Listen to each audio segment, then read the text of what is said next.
Sorry, Juan. That was my fault. Welcome, sir. Sorry, Juan. Hello. Wow. Hey guys, how you doing? Very Hey, good, sir. David. How are Sorry, you? Juan. I'm trying to cause trouble wherever I can't find it here. No, that was my fault, Juan. I'm sorry. I thought Pryme sent it to you, and sorry, it's my fault, sir. So sorry for the That's mix-up. all right. No biggie. Great to have you. Yeah, thank you Yeah. so much again for joining us. Yeah. That was a great show you did yesterday, Juan. Oh, the one with Robert David? Yes. Yeah. And you had said that you had repeated, some of the stuff you repeated, but people should hear it more than once. The way you just chronologically did that order, the last line of defense was the Congress and the Congress and the courts were the last line, was almost the last line. The military was the last line of defense, but the Congress and the courts dropped the ball, so now it's in the military's hands. And how you chronologically brought that right up to the, right where it is now, I thought that was awesome. Well, I appreciate you saying that. Of course, now we gotta see that next step actually take place. No. Right, I guess that's what people, inquiring minds. But as you said too, it's great that nothing's leaked out, because that even goes to show that how much of it's a military operation or whatever. Once you kind of understand that, that's been a big deal. Yep. Yeah. No, that's true. Yeah. So, well, I don't have a lot to add probably for folks. I think that sometimes we want to put the latest thing, newest thing out there. And I think the one thing that I would leave with people for the moment is, it's kind of a moment of prayer. Okay. I met briefly this morning with somebody who's a national news host at one of the very large broadcasters, and had a very nice brief meeting this morning. And of course, everybody wants to know something new, latest, whatever, twist in the wind thing. But there's certain moments where, you're at a pause moment while you think that something should be happening. The rocket's on the pad, the astronauts are ready to go, but there's still systems checks behind the scenes. There's a countdown. There's all sorts of little things that you check and cross-check and make sure every last thing is exactly where it's supposed to be. There's no room for any single point failure. And you get back from each of the various locations where all systems go. There's no system that's showing a red light, a caution light, or whatever. If there is, there's certain holds that are put into a program, a launch program, so that you'll see that maybe the countdown is 4 days long, and along the way they'll have a pre-scheduled hold in the countdown. And so everything to do with the umbilical cords that run power to the spacecraft is checked. And then you have a certain amount of time before you then go to loading fuel into the spacecraft. And so maybe there's 10 hours allowed for loading fuel into the aircraft. And then there's another hold after that before you go to the next phase of the pre-launch schedule, to verify that if there's anything that went wrong, a red light showed up, a sensor isn't showing right, whatever, you hold right there and you don't go to the next phase. So in a 72-hour, say, launch window, a 3-day launch preparation period, you might have engineered the actual launch countdown might only be 60 hours. Well, where'd the other 12 hours go? They had extra hours that were built in between different segments of the launch program to verify all systems go, and if you ran into a problem, to work the problem in that gap, and also to bring in different crews to handle different segments of the launch program that have different specialties. People that are fueling the vehicle are not electricians. People that are in charge of safety systems, are constantly working between all the different groups to make sure that everything is right. So some things overlap, some things don't. And you get down to those last moments and, 3, 2, 1, kaboom. And off she goes. And you have alternate moments that you can go if something showed up that was a problem. But for example, when you're looking at a launch from Earth to space, if there's a satellite going overhead that you're trying to rendezvous with, you have a window for getting into to do that docking. And if you're too many minutes one way or the other, you got to wait till that comes back around to you. Otherwise, you're not able to go up and do the docking maneuvers as smoothly. So there may be other factors that people don't realize, that you have your primary launch window, and you may have second or third launch windows, and then even out of a season, stuff going overhead doesn't go in straight lines. These big orbital lines that have you crossing certain locations all around the world, each orbit's a little different. So it's not just, waiting for something come over the very next orbit. That may vary too much, and you have to go to a different one, or you got to add more fuel in the burn, time in the burn, etc., less time in the burn, in order to make certain things happen. So there's a lot of intricacies. One thing builds on another thing, is interrelated to something else. They all go together to pull off a big operation. So people that think that, let's get this done, let's light this candle, let's get there, let's make this happen. Well, they may not understand how complex what's going on is behind the scenes, how much is at stake. And so deep breaths and prayer, the best laid plans of mice and men, as much as there's a lot of confidence that, everything is understood and what has to be done is pretty well engineered and known, and in the days and weeks ahead. This is a contest, and it's not for a trophy. It's for our well-being as a nation, and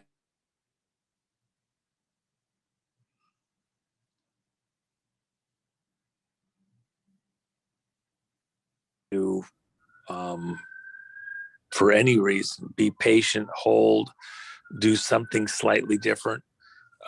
Let's give the people that are making those decisions, that handful of people who have brought us to this dance, let's give them room to do exactly what they need to do and use their best judgment to do it, and not second guess, rather than getting frustrated or second guessing. At this critical moment, you got a problem, pray. And of course, that analogy that I shared with you on your show the other day about Belshazzar. Think about this. When I was sharing that the other day, and I shared a little bit of it in Nino's show the other day too, but let me just build that out for a second for anybody that didn't hear that. When the Medes and the Persians were planning to go in there and to take Babylon and to conquer it, the plan that was come up with was to stop the flow of the water that ran down the middle of the city, ran underneath this huge wall. They had armies and everybody else there, and it's a very fortified city. When they did what they did to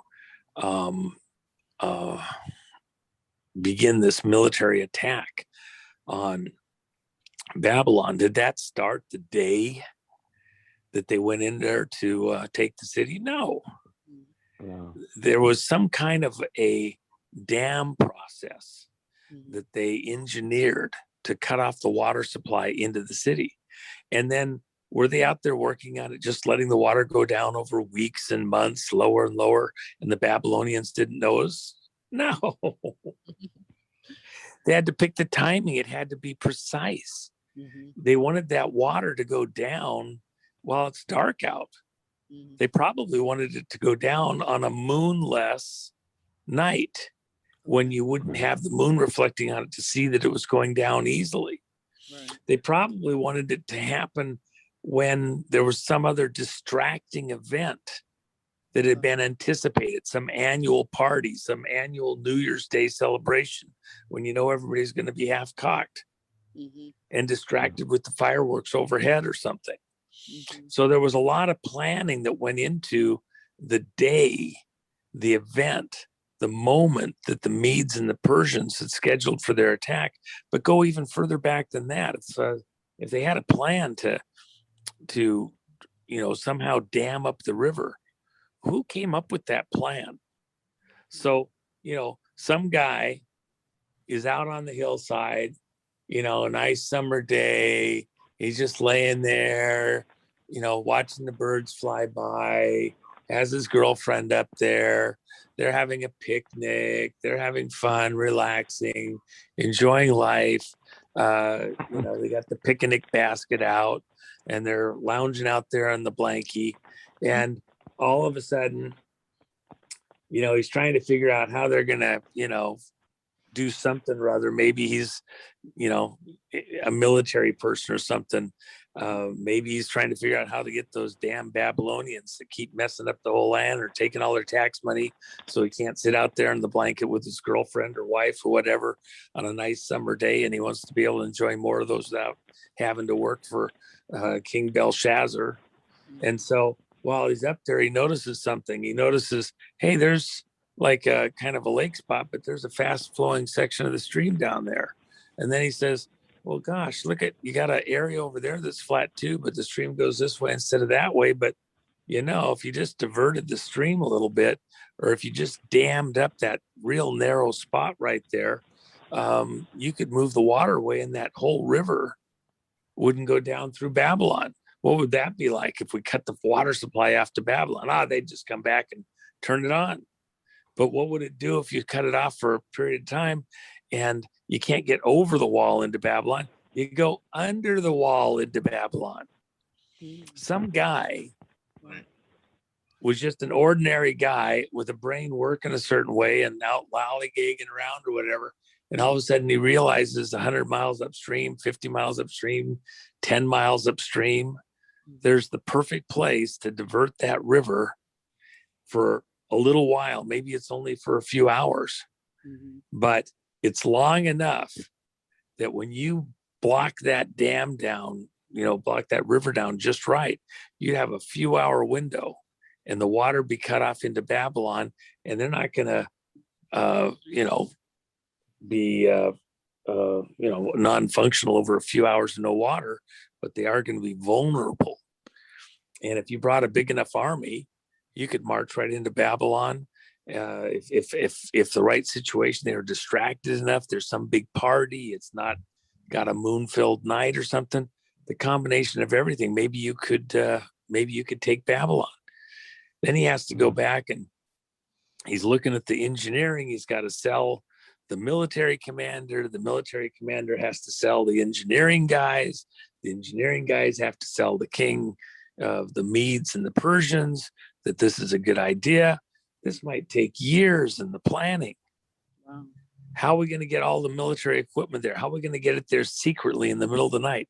How are we going to get this close enough that when they dam that river up, And as it goes down, our troops can get down that riverbed and into Babylon to do this attack, assault. And then where's the king going to be?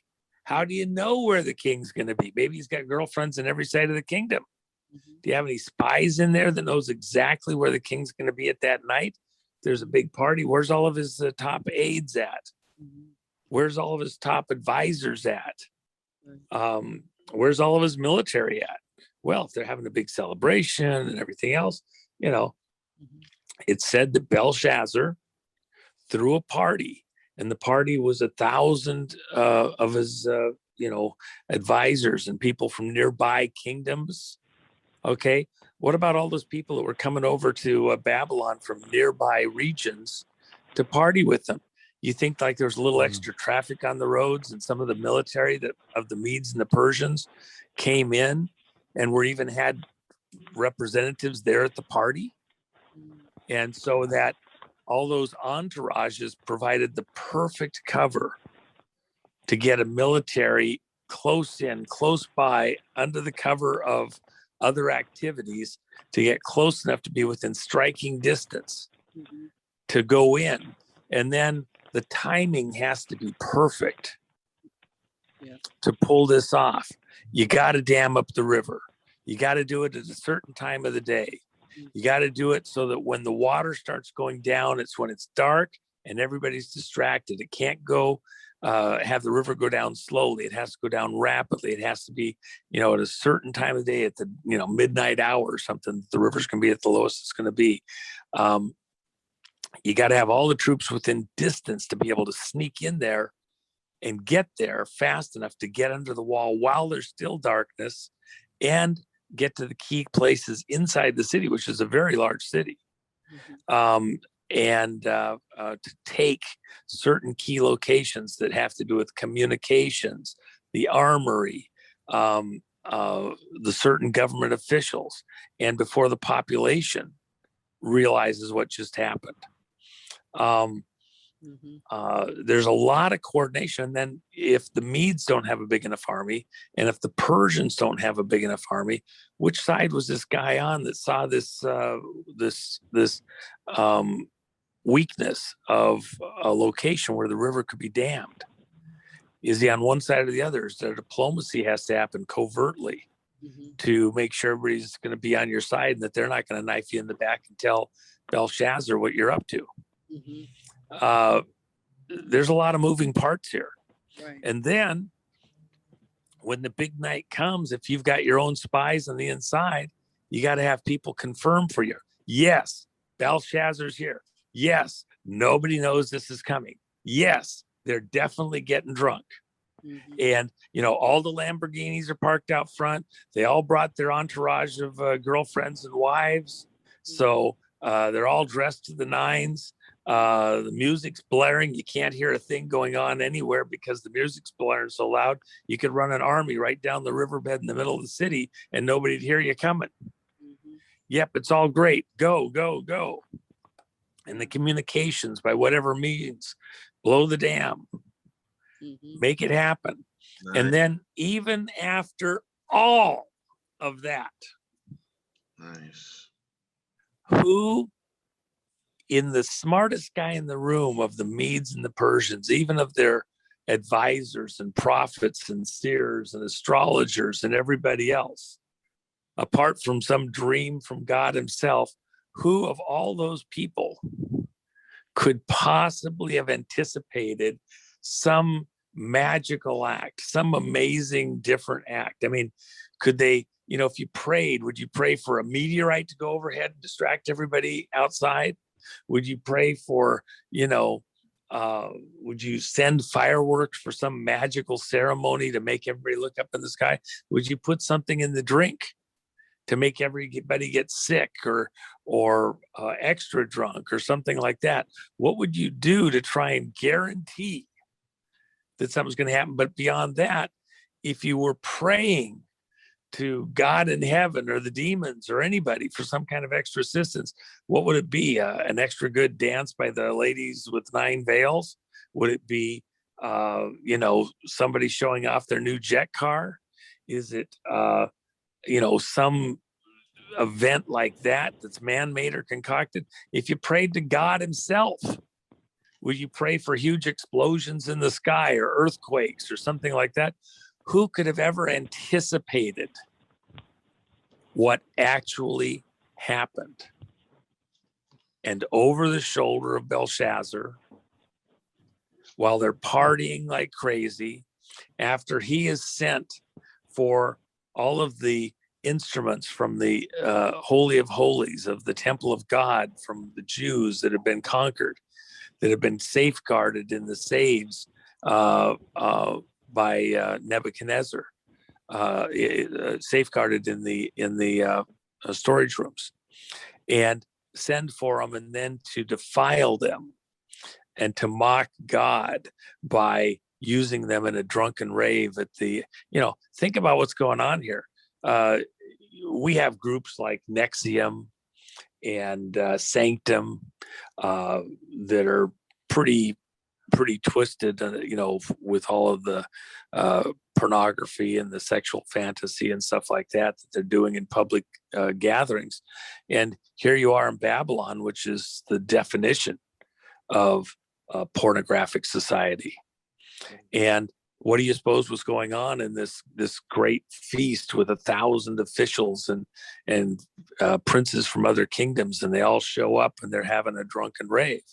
I guarantee you they were distracted to the moon. Then they're going to bring in these instruments from the temple of God. Why? They didn't do it just to look at their beauty and anything else. It was to mock and to defile them, to show their power over the God of the Jews. That's the whole point. And so when they get there and they're about to do this defilement to show power, what does God do? Think of who's there. You got the Maria Abramovich of the day, some guy pretending to be a woman that's there smearing feces on the wall and sperm and also blood, everything in the spirit cooking ceremony. And we're calling out all the spirits. What are they doing? Dead bodies made to look like cakes and things like that. The same thing also. Are they mocking and laughing and having their sacrifices right there in this feast? I don't think that's a far reach at all to imagine what they were showing to their gods, the Babylonian gods of what's going on. So they're having this huge feast. And so the Maria Abramovich throws a bunch of crap on the wall, makes some art, says that this is to draw out the spirits, cutting their hands and their arms, suck the pain out, whatever, insanity that they happen to be up to in these feast gatherings to one up everybody else, to be spectacular. And what's God do? Oh, spirit cooking. Oh, you want to call out the spirits? Oh, hey, okay. I think I might be able to one up you on this one. Definitely. So they're calling out their spirits and they're marking on the wall. And out of the cloud, wow, over Belshazzar's shoulder, a disembodied hand shows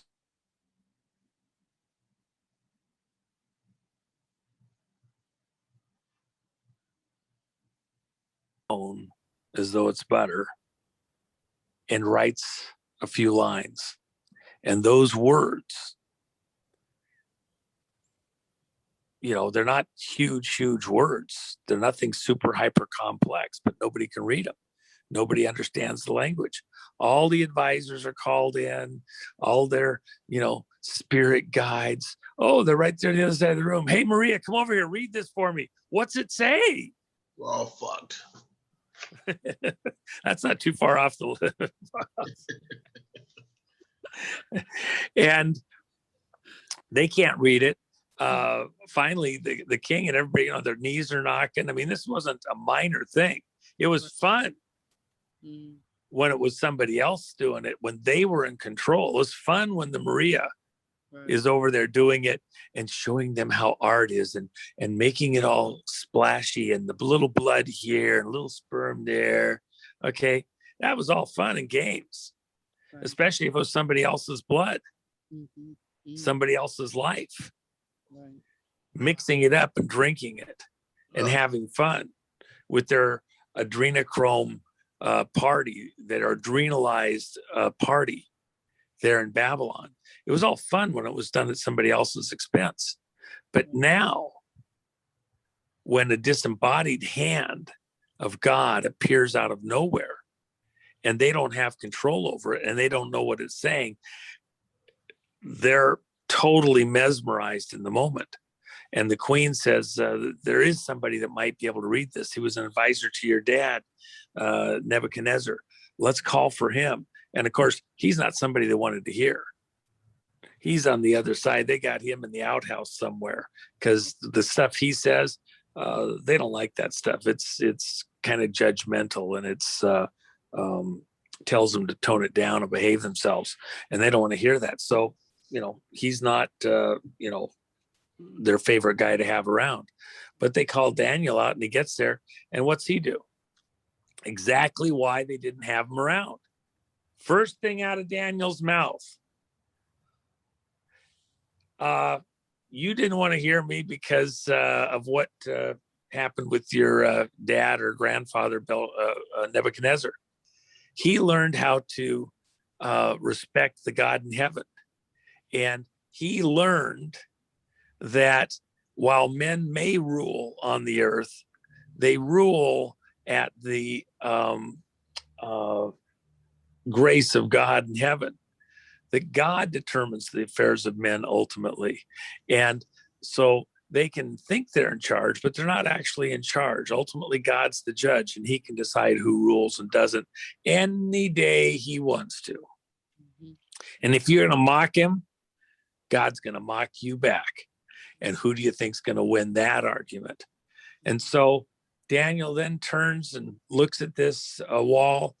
The king says, if you can read this to all of the people here and to me, I'll make you the third most powerful person in my kingdom. Daniel's looking at the words, and he says, you can keep your wealth to yourself. You can keep the Ferraris and the girls. I'm a eunuch. I don't have any use there. Castrated as a very young boy. He speaks softly like Michael Jackson because of that, because he never matured. And so he's got this soft falsetto voice. Everybody has to strain to hear him. And he says, you can keep all that stuff to yourself, but I'll tell you what it says. It says the Medes and the Persians are dividing your kingdom, that your kingdom's going to be divided between them. And you, King Belshazzar, are weighed in the balances and found wanting. And therefore, you're going to die tonight. This is it. It's all over for you. In that moment, the whole crowd, all the advisors, everybody that's there was having a great time. I don't think they were having a great time anymore. But even as all that drama was taking place between them and God, it wasn't about something that was going to be, because there was no vowels in the words. That's why they couldn't read it. It was Hebrew without the vowels. Vowels are movement. Vowels are action. They made those words action words. In God's mind, in God's eye, this was already a done deal. It was already a fait accompli. David added the vowels for the explanation for them, but the reality is it was a done deal. God's action had already taken place. They were just only going to momentarily realize that. And as David finishes saying what he's saying, they put a robe on Daniel, that denoted that, he was in this royalty position reigning over the kingdom, but it was too late. They conveyed power to him, but within moments, a short time, the Medes and the Persians were right there in the middle of the party, taking people prisoner and killing people and taking their generals and all of their wives and all of these people from areas around captive, and the king and his queen put to death. And Daniel was spared. But that moment, even then, the people that did the attack, that took the power, they themselves couldn't have planned on the God component to what happened there. The God component was totally unique and in the hand of God. You think God didn't know what he was going to do? You think God didn't see what the Medes and the Persians were about to do? God's the one that put the fire, the light in the mind of whoever that guy is up on the hillside picnicking with his girlfriend and looks down, smoking a cigarette, relaxing, whatever, and sees the choke point in the river and says, hey, look down there. Look at all those rocks on the hillside. They've been there probably for, 1,000, 1,000,000 years. If we just put a lever underneath a couple of those rocks and get them loose, we'll start a rock slide, and it'd fill that whole riverbed up and it'd choke that river off. And by the way, if we just dig a little deeper trench up there, of a little bit above that spot, the river naturally divert down into this little lake area for a few hours until it fills up, and then it go over the top of the dam we made. But we buy 6, 8, 10, 12 hours of a dry riverbed. We could go right in that city. You think all of that, God didn't see that? God didn't plan that? God didn't put everything in place long before it ever got there? The planning for what's about to happen has been in place for a very long time.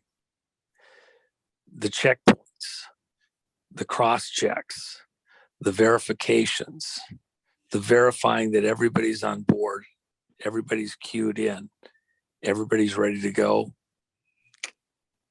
Let's light this puppy. We're close. Okay. Take a deep breath. This isn't a time for hand wringing, and it isn't a time for throwing stones about not getting it done fast enough, not getting it done the way that you think it's supposed to get done. If you're that smart, you go do it. Otherwise, shut up, pray, and Right. stay out of the way. Okay. I got that message loud and clear. That's amazing. Wow, Juan, I am so excited to hear this. This is the perfect timing because a lot of us are under some increased attacks coming from people that we know, of course, family, friends.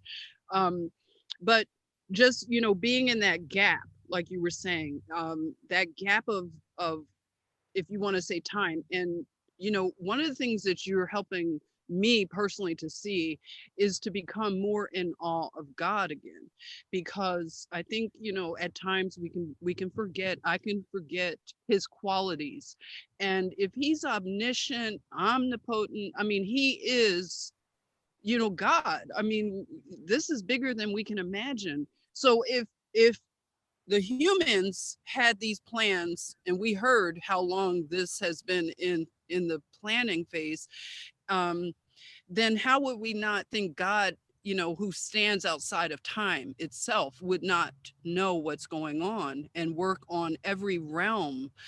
His warriors are present and active. So we, even though we feel this sense of limbo, this is a gap moment. And I know that even from, I don't know, I could think of physics, and it kind of seems like this is one of those times where you gain more energy and, in that gap season, and you do it through prayer and supplication and getting back close to God again, and back close to your humanity, coming into your natural mind.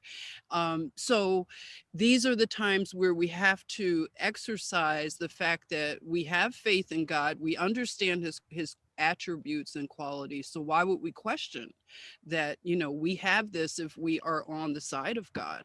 So I appreciate this, at this phase, to understand and help even other people to understand where they, lose vision and maybe their faith is shaken a little, that this is a gap season and we are coming into now about to launch out. It's going to surprise us all because we've been kind of, coasting. We haven't seen big moves of God in humanity, like what's about to happen, I sense. Well, let's think about it. You get all these army guys, they're all ready to go, they're all keyed up, they're all suited up, they're all You know, you got the SEAL Team 5 and 6 guys, the SEAL Team 3 guys. You got all these support people in exactly the right place. They got their wetsuits on. They got all their gear. They double checked, triple checked, quadruple checked all of their arms. They're ready to go.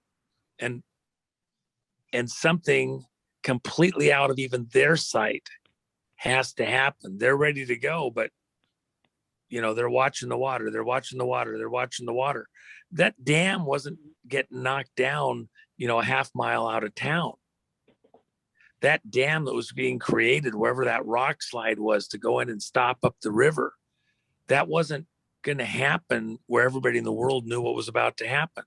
The guys doing that part of the activity, tens of miles up the road, out of sight, out of hearing range, some incredible engineering feat was prepared to make sure it went off with perfect timing, that the rock slide goes into that channeled spot in the river exactly the right way, that there's other materials in beside the river that are in exactly the right position. It might have taken years to do a proper preparation to choke off that water supply going to the river. It wasn't just a stream, it was a river to supply a whole city, a huge city, tens of miles long, tens of miles wide. Babylon, the Hanging Gardens in Babylon alone were considered the seventh wonder of the world on the same scale and complexity as the Great Pyramid at Giza. So this was no small, minor undertaking here. And then all those people sitting there waiting, even the spies that are inside at the party. Imagine the guy that's supposed to get the word out. Yeah, they're all here. Everybody's assembled. I see so-and-so from such and so kingdom next door just showed up in his Lamborghini. They got the Lincoln behind, the limo. They got all 15 dancing girls in that. A couple of them are pretty cute. You know, oh, here comes General so-and-so and his entourage. So we know that the wall at this area here is minimally manned, probably with the privates, because they don't have enough rank to show up at the party here. So their least trained people are out at the edges of the city. And oh yeah. And I see now they've just started the second round of drinks, so they're starting to get a little bit tipsy. And he's passing the word out. You know, go. It's a go. Put that dam in place. And then those guys are sitting there waiting, dug in, ready to go, watching the water go, like trying to watch water boil. Okay. As the water goes down, it doesn't go off like it's on a spigot. Right. It trickles down. It's going lower. Is it going to go low enough? Is the water going to go low enough for us to actually get in there? You know, if you got your wetsuit on, are you going to be able to sneak in through at the river, get underneath the edge of the thing? Are you going to travel down the lowered riverbed? Maybe it doesn't go all the way to a dry riverbed. It just goes down to where it's only a foot or two, but you got 3 feet above you to get underneath the wall. And you got to slide down in the river, use the river for cover because it's a long city. What, are you going to march 10 miles unseen through the middle of the city? You're going to float down along in there in some kind of camouflaged contraption or your own suits, etc., with your arms to take the city. The complex,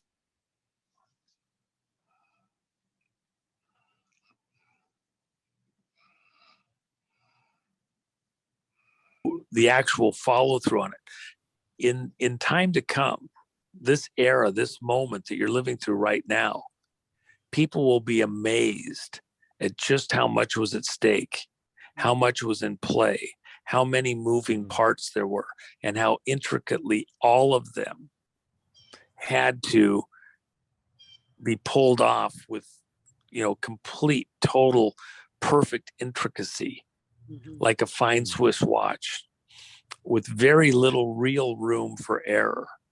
And the illusions that are going up, not just to keep things flowing here in the country, but across the world, with leaders across the world guessing at what's really going on and how it's going on, who's in charge, etc. Seeing facts that don't add up, just like you guys are, just like people all across the country are. Well, that doesn't make sense. Well, that doesn't add up. But they brought the helicopter in, but it didn't land really. It's there. What does that mean? Well, I don't know. Well, why do you got, 1, 2, 3 White Houses? You got the one in Hollywood. You got the one at the military base. You got the White House that's the real White House, but it might not be the real White House because the lights go out at 11 o'clock every night. Okay, I see the gardener out there. He's working on the rose garden, and he's out there and he's making sure that there's plenty of shit there to keep the roses blooming. But I don't know what other shit's going on over there because I'm looking and it just looks like shit to me. I don't get this. Come on. Okay. This is a very complex operation with all the world watching. It's a magic act. If you've ever sat, I was out at Magic Castle here a while back, a private get together with some friends, and the magicians come through. And I'm telling you, you can sit right there. They're right at the table in front of you. You can sit at the back of the room, side of the room, any corner of the room. Those guys have it down, man. And the pretty girls with the feathers on their backside, and they twitch this way and they twitch that way, and they show a little cleavage there. And it's like, and you're trying to keep track of what's going on here. And the guy's doing his card thing. And it's like, how did he do that? Right there in front of me. You don't think you're seeing a card game with more trickery and chicanery than the best masters on the planet are at it right now, and you're being fooled for a reason. Okay, and both sides are trying to own the day. It's a time for prayer, some deep breaths. This is far from over. Enjoy the show. Thank you. Juan, just one question. I have one question, Juan. Yeah. You had said before that you thought that it could get a little bit worse before it gets better. So you said, get ready, whatever. Is that still in play, Juan? Like, let's say we all don't talk for another week or 2 weeks or whatever. Is there an event that potentially could come down that could be a little hand-wringing, so to speak, that we would say, okay, Juan said that this type of an event could happen, and just, assure everybody, even though it may look a little, scary, let's say, that the good guys got it under control. I guess that's the question. Let me put it to you this way, Gerry. So imagine, one of the things in terrorism is that they always leave some guy barely alive to go tell the story.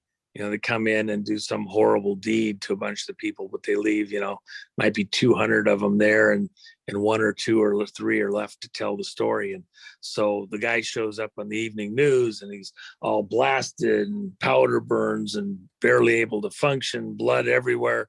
And they ask him, what happened? Stick the mic in front of him. What happened? Okay. And he's telling the story, and it's hand gripping and tears are coming out and everything else. It's got everybody's attention. There's trolling going on both ways, and they're part of the distraction.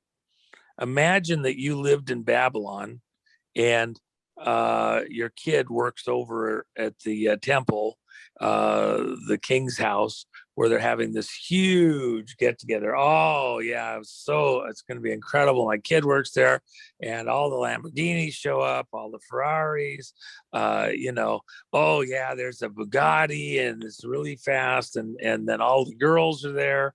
The guys are dressed to the nines in their uniforms. Just love a guy in uniform, a lot of embroidery, and they got those shoulder patches and everything. They're just, oh my gosh, it's like the event to be at. And then he's at the back of the room, sees the hand show up on the wall. He's not really part of the whole thing, scares him no end, wets his pants, and races out of there to change his pants. And on the way decides he's not going back in there because something's up and his knees are knocking. And he gets down the street and he tells the girl that's selling flowers on the corner what he just saw. A hand came out of nowhere and wrote on the wall, and everybody is scared, and they're sending for the prophet Daniel right now. And it's the scariest thing. I'm out of here. If you know it's good for you, get the hell out of here right now. Okay. Right. Okay. And that word travels fast. And the next guy wasn't there. The flower girl wasn't there, but they got the emotion, they got the fear, they got the drama. And then somewhere down the road, there's the news crew from CNN. And what happened? And you were there. And you saw it yourself. Okay, live from CNN. This is what happened. I don't know. How could you predict a disembodied hand showing up out of nowhere? But I can tell you this. I fully expect a hand to God moment that you probably couldn't quite predict, that the best laid plans of mice and men, as much as the Medes and Persians, as much as anybody in this or past administration, as much as all the military generals and the business leaders and the guys with their Bitcoin hidden away and their gold, as much as everybody planned and thought they knew what was going to happen next, I think we're in a moment in history where God's people showed up on January 6th and they asked for some kind of divine intervention to save their country, for themselves, but more importantly for their kids. That's what I kept hearing over and over, is for my children, my grandchildren. God heard them. God heard his people. They can say anything they want. They can malign us. They can, do anything they want. God heard his people. They showed up. There was prayer here on the 5th and the 6th. The rallies that were here on the 5th, it was a very, I won't say somber. It wasn't sullen. It was a kind of a joyous event, but it was also, there was a certain gravity to it, a certain, everybody knew why they were there, and they were looking for a move from God to save the country. I believe that that's what will be heard. And I think that the next move, as much as the planning may have taken place to regain the country from lots of different angles and is in play, that God doesn't share his glory with any man, that there's some kind of divine aspect to what's about to happen. Am I saying what it's going to be? No. How would you know a hand is going to show up out of nowhere? But they mock God. They're mocking God's people. God's children are not for sale. And God will not allow his children to stay in slavery to these monsters without end, especially when the people have cried out for God's intervention, God's assistance. God's going to hear those prayers. That the evil has gone on a long time and looks like there's no way to stop it, and it's sealed. That's why I shared stuff about a near-death experience, well over a year ago. I've seen this election cycle, this election period, as a near-death experience moment.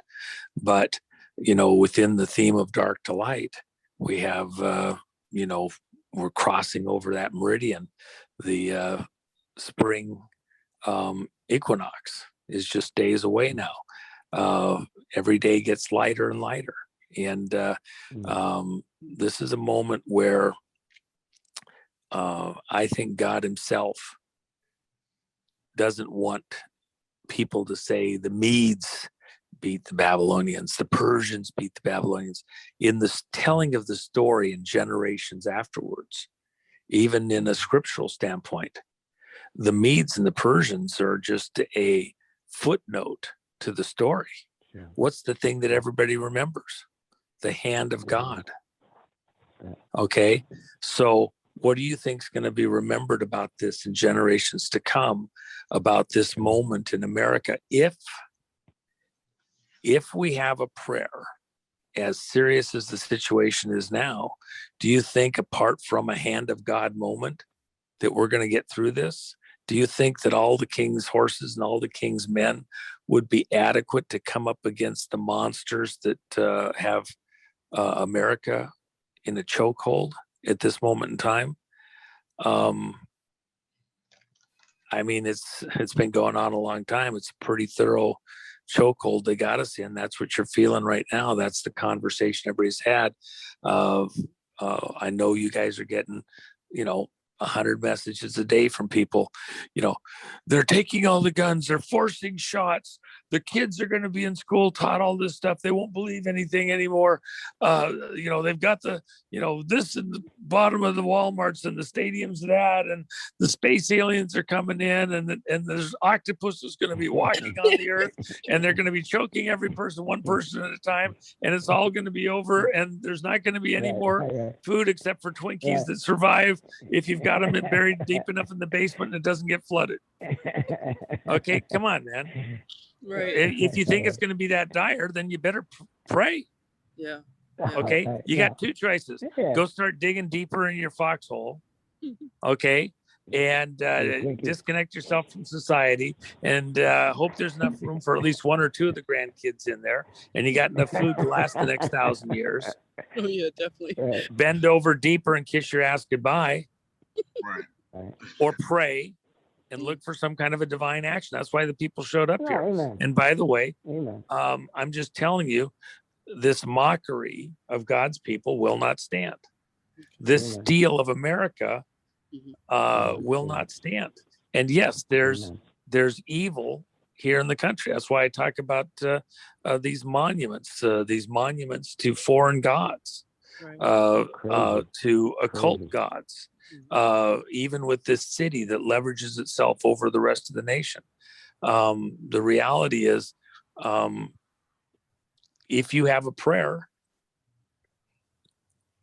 it's probably going to be supervised and upstaged by God himself. Imagine the commanders of both the Medes and the Persians. Imagine the guy that sat on the hill and got the idea for choking off the water supply, damming it up for just a few hours.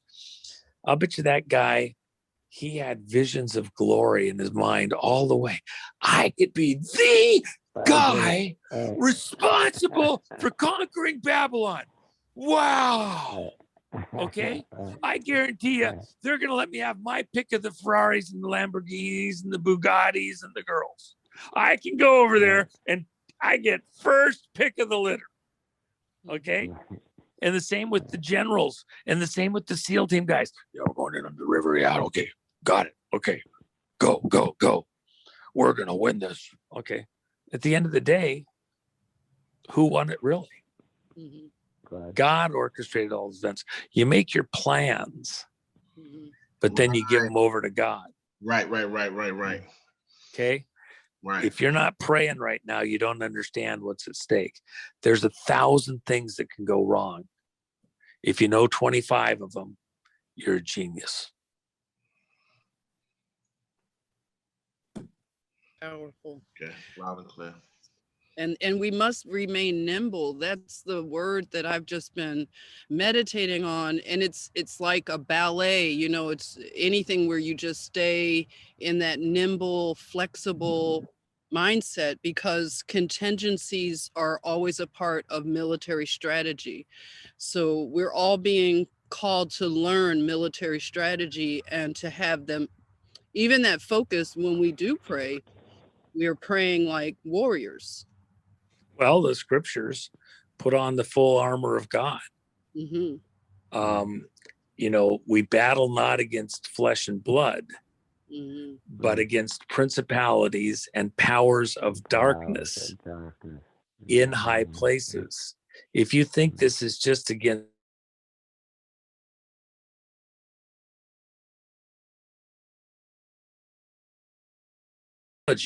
to demon gods, this is a spiritual war. If you don't see it that way, then you're probably not much help. Because if you only see it in the physical realm, then you're probably about to, again, you're probably one of the ones that's doing the most hand wringing and stone throwing, because it hasn't happened the way that you heard it.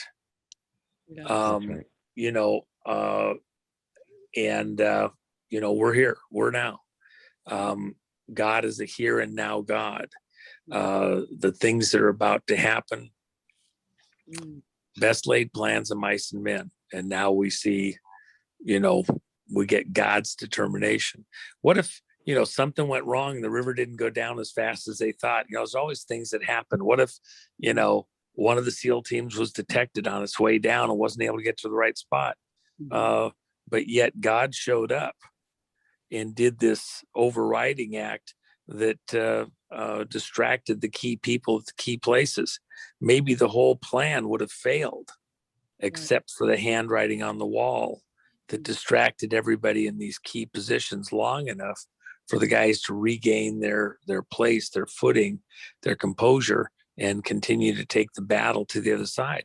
And remember, the whole city was taken. This huge, vast city was taken in one night, one day.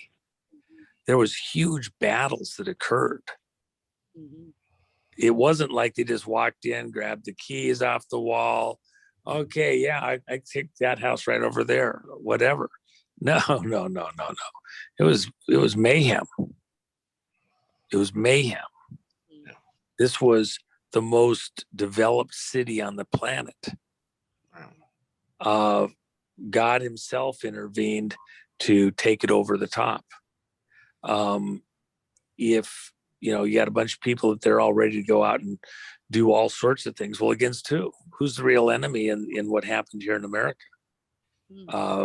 Foreign masters conspired to concoct a lying vote to steal our election from us and put somebody into office that was of their choice, their bidding,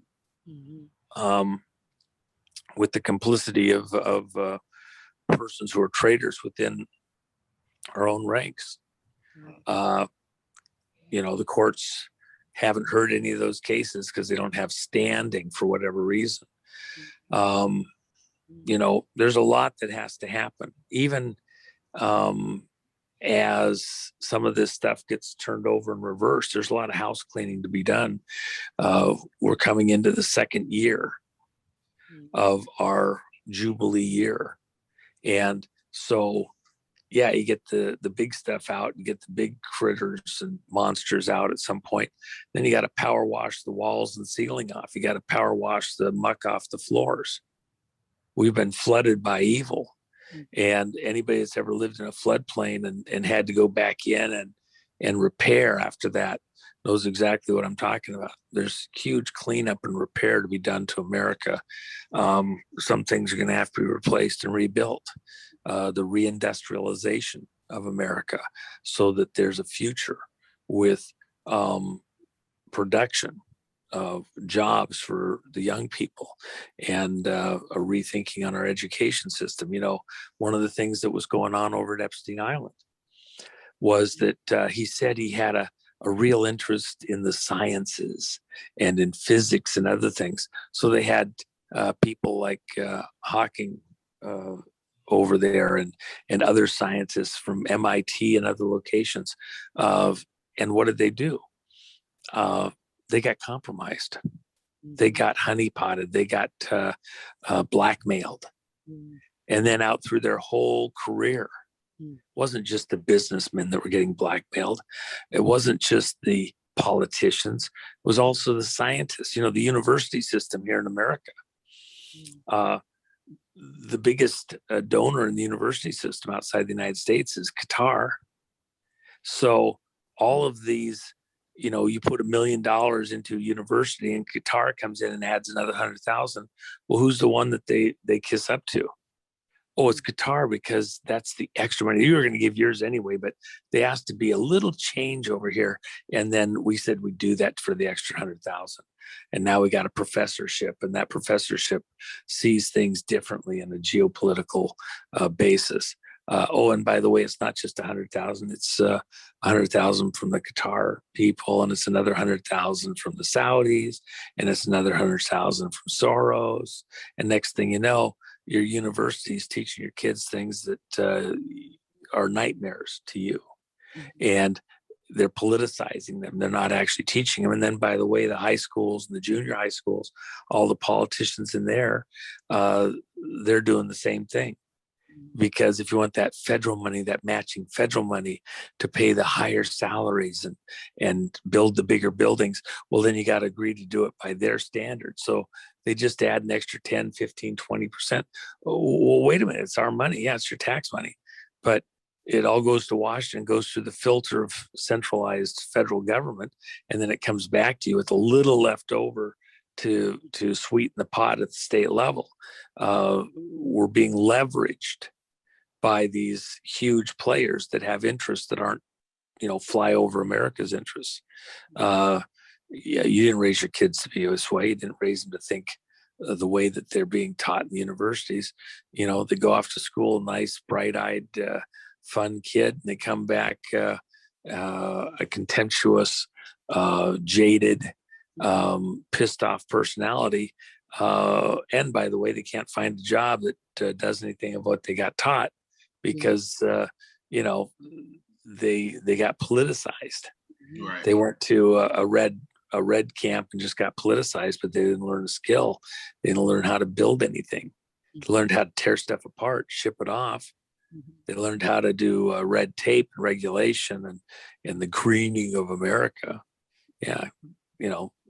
Is green because they turned you into fertilizer and planted you. That's their greening plan, is the death of America. They think you're a problem. So we've got a lot of work ahead of us, a lot of rethinking to do as a people.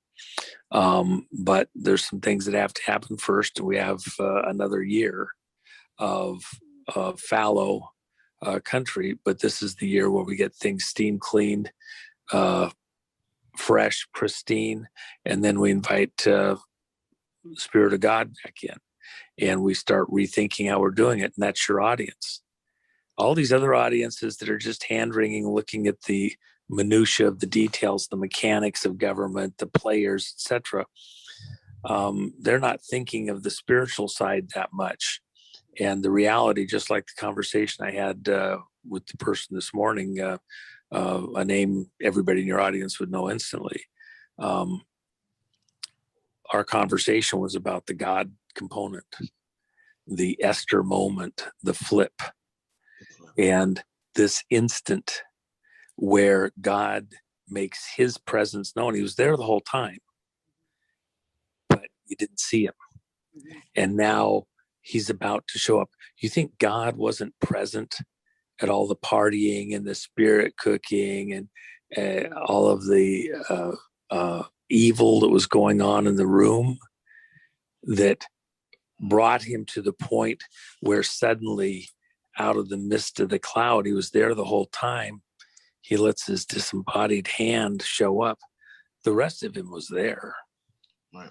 He just let him see his hand only, writing in the stone like it was butter. God's present here right now. That's what a lot of people, but God, they're doing this and they're doing that, and this is happening. It's the end. It's the end. We're all done. America's gone. It'll be toast. It's a near-death experience. If it's going to be a death experience, what's it matter? You're not going to be here anyway. Pray to God. It's a near-death experience. Grab that silver thread of faith. Pray like you never prayed before. Please, God, save America, and let me be part of it. And then after he does what he does next, these players do what they were going to do. Remember, God didn't destroy Babylon, take it over, without using those armies of the Medes and Persians. He showed up, but then he used an army that he had also prepared in the physical to do his will, to do his bidding. That's what's coming next. And then we have to compel the rest of America to, invite God back in to be part of our governance and to take America on a heavenly course, not a hellish course like it's been, to do the flip, reverse course, rethink what we do and how it's being done, not the devastation and dismantling of America. That's what Washington's been supervising over, the bankruptcy of America for generations, because they hate us. We're a challenge to these monsters out into the world. that's what we have to do, and make America great again. Yes, sir. One quick one. With a lot of the unrest that we have with the anxiety about things coming public, because that's really what it's all about. You know, it's not that people don't trust; they want to see something in public. And but the strange thing is that during the most dangerous times, during the Obama administration, the Bush administration, the Clinton administration, while we were at their mercy, you know, many of these people were very at peace. They're not at peace right now when we should be at peace, because we have so much more control and so much more hope. Do you have anything to speak to concerning that? Because times have really changed, and that's one of the reasons why I'm so hopeful. Times have really changed, and I'm aware of it. You know what I mean? Even the frequency and the energy in the earth is so much more lighter and more pleasant compared to how it was during the Obama administration. It was very satanic and very evil energy all the time. You know what I mean? So do you have anything to speak to that? How hard is it? How much of a fight is there when darkness fills a room and it's pitch black dark? How much of a fight is there when you light the candle, when you flick the switch on the light switch for the light to overcome the darkness? It's instantaneous. And by its mere presence, it brings light, clarity. You're not banging through the room, tripping on stuff and banging your toes. We just have to show up with the light of God in our life and our soul. Be the light in the room to America. The shining city on the hill to the world. If we just show up, we can change everything. But that's why your audience is so important. Your audience is not just a news audience. They're not just interested in the latest tidbit of information about, you know, what's happening and who decided what, who was in the room when some bizarre thing happened or whatever. This is about an audience that does believe in a divine creator who sent his son to save the world. Mm-hmm. Even if you're Jewish or Muslim, you believe that a Messiah is required for the salvation of mankind, an intermediary between God and man, because of the presence of sin. Okay, so we live in a world where demons and the devil himself are constantly trying to steer us on the rocks, constantly trying to destroy us because he hates man. Man is a challenge to his place in the universe. And so we have to be salt and light in the world today. If you've lost your saltiness, you know, what use are you? You're just dirt. You need to be counted. You need to be heard. You need to hold firm. And then that doesn't mean that you're dominating over your neighbors and being ridiculous. A little salt goes a long ways. You're looking for an act of God. You're looking for some justice. Who will be valiant? Who will be valiant for justice' sake? Many injustices have been going on in our name as a country, as a people. And this is the moment where we take a deep breath and prayerfully look to see how we can be part of reversing those injustices. And the scripture is valiant for justice' sake, not valiant for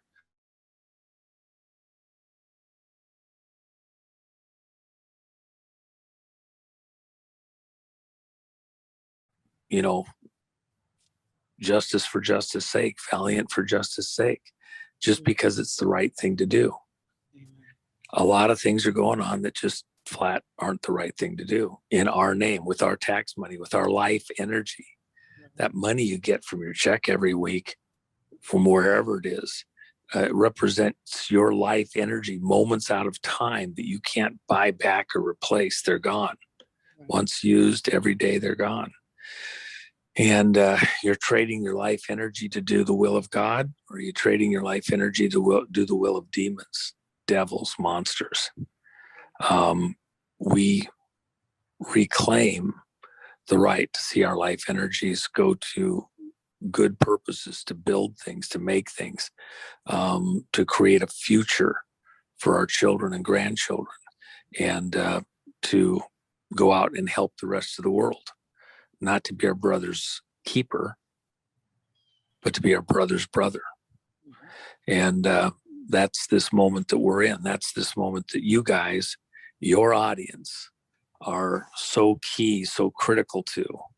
And that will be done by faith, not just merely by men's works with great engineering achievements and military and legal premises being followed with perfect timing to get the SEAL teams under the edge of the city and grab the reins of control. There's a God component to this. If we have a prayer, God's got to show up decisively. And I believe that that's somewhere here in the works. Did God show up when the dam was blown? Or the rocks were blown to create this dam on the water with the river going underneath? Might have been the same moment, might have been sometime afterwards, right in the middle of everything. It's some key moment. I believe that in looking at this later down the road, this moment in history, this year, this time, people will look back on it and say, that was a God thing. Something here as a trigger, as a pivot, as a hinge point in this whole operation. God will not share his glory, his salvation to our country with any man. People can say, well, the military this and Trump that, and some other person something else.